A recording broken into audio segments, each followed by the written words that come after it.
Dev, thanks for giving me the floor. Ladies and gentlemen, I must warn you, I have a speech to announce and it will take a while. To say I'm delighted to be here is to say nothing. Of course, everyone understands this. We have been chasing this fight for so long, and finally it's happening. And I can hardly believe, and I will probably start believing when I hear the first bell ring, but we are making steps towards it. The third man I want to talk about before he stands up and starts to walk around the table, Tyson, Fury. Thank you very much, brother, for your courage and bravery to accept the fight with the future undisputed heavyweight champion of the world. Thank you so much. Let the fight go on. You're welcome. You're welcome to share in the ring with the future heavyweight undisputed champion, me. Yous are all dossers. He's getting knocked out, and yous two are going to be working for me, carrying me bag slinks. So remember that. Remember I said it on this stage. Let the fight go on. Let's get the press conference going, sausage. Win. Let your man and talk. Let the belts come back home to Ukraine. Rubbish. Thank you, ladies I already and relieved one gentlemen. Ukrainian of all the belts. Glory and to I the relieved heroes. that idiot of the belts I gave him, including me Ring magazine that I only vacated last year so I could win it back 3 times, sausage. I'm going to bust him. Sausage, ugly little man, rabbit. Run, rabbit, run, rabbit, run, run, run. More. I don't want a more. You know what's coming. You're getting smashed to pieces, sausage. You're fighting the best British heavyweight there's ever been. The fucking dauntless in these waters, me. You beat all the rest of them, but you ain't beat Tyson Fury yet, sausage. Look at him, his heart's pounding now. He's like a little pussy with an earring in. Shit house. His bollocks have shriveled up now, they have. Little sausage. I don't sissy more with an earring speak. in, you fucking pussy. I'm Get very knocked back happy out. to be here. Thank you so much, everybody, people. I more speak in the ring. Maybe enough? Sorry? Enough? Enough what? You stop talk? I come here to pick a fight. I didn't come here to play games. I didn't get all dressed up for nothing. I come here to fight. Or pick one even. You ugly little man. You ugly little man. Little man. Yeah, little. Yes, I little man. No, you're not that little. You're about average size for an heavyweight. I little man, but I big champion. You're about average size for an heavyweight. 6'3", 16 stone. That's about how big they come usually. Perfect size. Perfect size. Hello folks, welcome to the channel. So after some trash talking and avoiding each other for so long, it's finally going down on February 17th. Tyson Fury versus Oleksandr Usyk for the undisputed World Heavyweight Championship fight. Since Fury almost lost to Francis Ngannou, he's not bragging about how good he is and claiming to be the baddest man on the planet. I presume he's training for the fight. Well, Ngannou put a stop to that trash talk. But in boxing, it's part of the game to trash talk and use psychological banter. What do we think will happen? Both are unbeaten, with Fury holding the WBC belt and Usyk holding the other 3 belts, WBA, WBO and IBF. Personally, I lost interest in seeing who beats who because it's been on and off so many times like car's indicators, on and off, on and off. Fury avoiding Usyk for so long has made it like a bland chicken curry masala without any curry spices that turned into a chicken stew. Now let's put the spices back in and make it tastier. Before I do that, let's compare it to an incident that happened a few years back, and you probably understand where I'm going with this, as these two are going for the undisputed World Heavyweight title. Bear with me. And this is exactly the same scenario, but these two have 4 legs. Seabiscuit versus War Admiral. 2 brilliant racehorses. It's exactly the same scenario. No other racehorses could beat them at that time, but they never raced each other. But the public loved both of them and wanted to see them race. But the owner of War Admiral didn't want to face Seabiscuit. He thought his horse was more superior. War Admiral was a huge horse compared to Seabiscuit, just like Fury is bigger and taller than Usyk.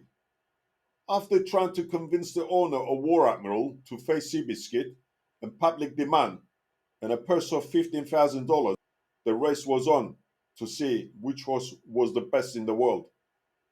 Again, similar to Fury versus Usyk, champion versus champion, and big prize money to settle the dispute to see who is the best, just like what the Arabs are doing now, pumping a lot of money into the boxing.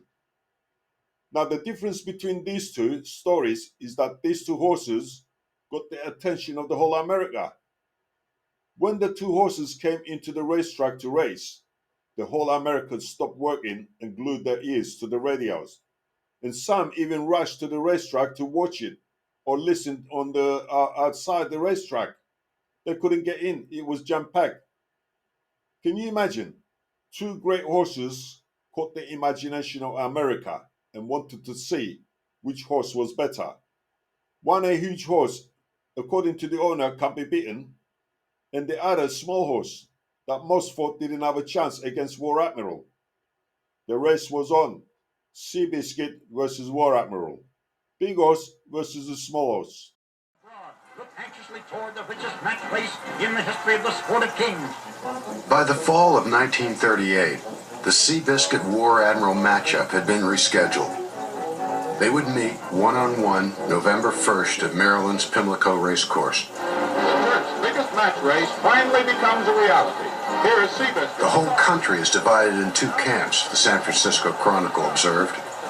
People who never saw a horse race in their lives are taking sides. The crowd makes War Admiral an odds-on favorite. 30,000 people filled the grandstand that afternoon. Another 10,000 jammed into the infield. Outside the track, 10,000 more gathered 10 deep around the fence and scrambled up tree limbs and telephone poles as far as a mile from the start. Down at the paddock gate, the announcer, Clem McCarthy, began to make his way to the radio booth. But the crowd was so thick he couldn't get through. Ladies and gentlemen, I found it impossible to get through this enormous throng at Pimlico today. The first time that I've ever failed to do that from the paddock. So he climbed up on the track's outer rail, down by the wire, and settled in to call the race from there. Across the country, 40 million listeners, 1 out of every 3 Americans, tuned into the broadcast. And they're off, and this is a go. And Georgie Wolf is at the whip on Seabiscuit to keep him up. And they're coming to me head and head. War Admiral on the inside. Wolf is driving Seabiscuit, and Seabiscuit is outrunning him. Seabiscuit is coming to me 1 length, 2 lengths in the lead. And he came right over 2 lengths. He goes by me. Seabiscuit by 2 lengths. War Admiral right on his heels. Cutsinger sitting still and biding his time. And it's Seabiscuit by 1.5 lengths down the backstretch. They're halfway down that backstretch, and there goes War Admiral after him. Now the horse race is on, and I'm losing them there. They're head and head, but I'll catch them here in just another 50 yards. They're head and head, and now War Admiral has a head advantage, and Seabiscuit's got a head advantage. They're going into that far turn, head and head, and it is either one. Take your choice. And right there, they're coming into view now. And the head and head Seabiscuit on the inside by a neck with War Admiral second. That big throng dashing across the track, or across the infield there, coming for this fence. They'll come into the stretch here in just a second. And they're head and head as they head for that home lane. Watch for them now as they turn into the stretch. Head and head, both horses under a drive. This is a real horse race, just what we hoped we'd get. They're head and head, and both jockeys driving. It's the best horse from here in. They've got 200 yards to come. It's horse against horse. Both of them driving. Seabiscuit leads by a length. Now Seabiscuit by 1.5 lengths. Wolf has put away his whip. Seabiscuit by 3. Seabiscuit by 3. Seabiscuit is the winner by 4 lengths. And you never saw such a wild crowd. Seabiscuit the winner by 4 lengths. Trying to drown this crowd out here. They're roaring around me. Seabiscuit was the winner from end to end by 4 lengths.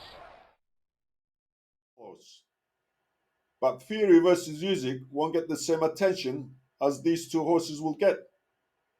Maybe a few million, and not as much as those two horses got over 100 million. and the country stopped to watch or listen. So the hint is in this story. A smaller horse beat the bigger horse because the smaller horse had a bigger heart and staying power. Well, we shall see on February 17th who is the best, but we can't compare this to that horse race. These two won't get the same attention as those two great horses because those two horses beat all the other horses that raced against them, which was hundreds of them. You see where I'm coming from with this? And here it is. These two, Fury and Usyk, only beat around 50 fighters between them. Usyk won 21 times, fought Joshua twice, so he only beat 20 boxers. His last 5 fights were against Daniel Dubois, knockdown, Anthony Joshua twice, points, Derek Chisora, points, Chaz Witherspoon, referee stopped the fight after 7th round, or in the 7th round, and stopped Tony Bellew in the 8th round.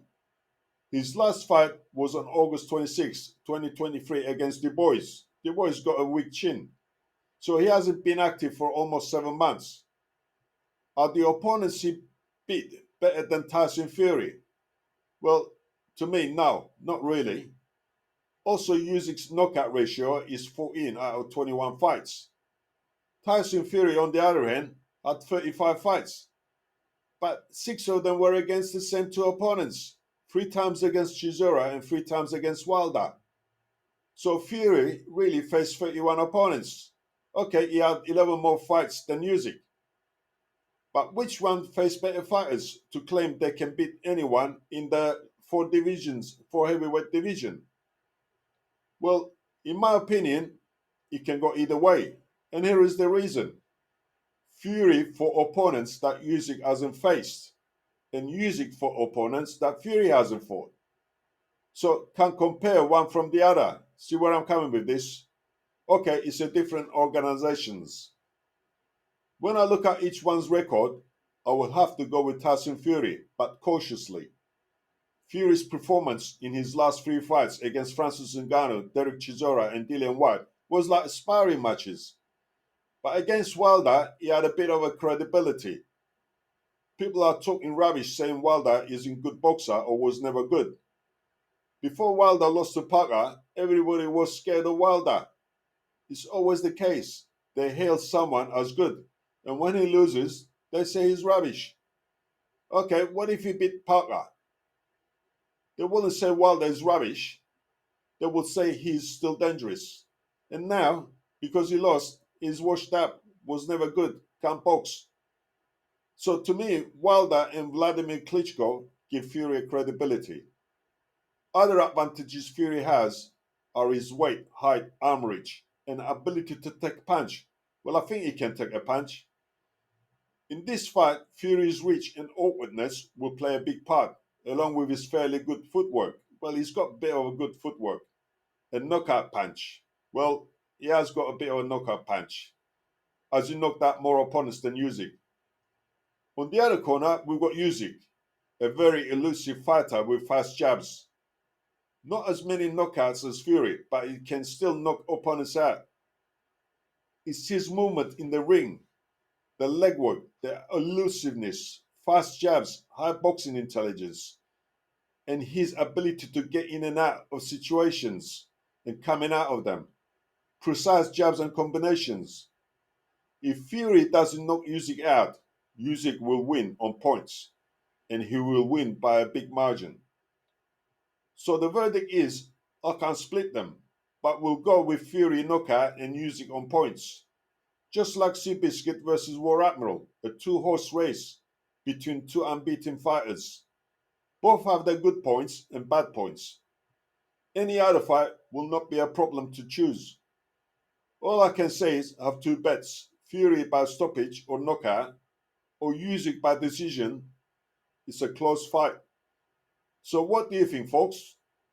Put your theories below in the comments section, and please keep those comments civilized and respectful. But before you go, subscribe and hit that like button with a solid uppercut. Thanks for watching, folks, and see you next time.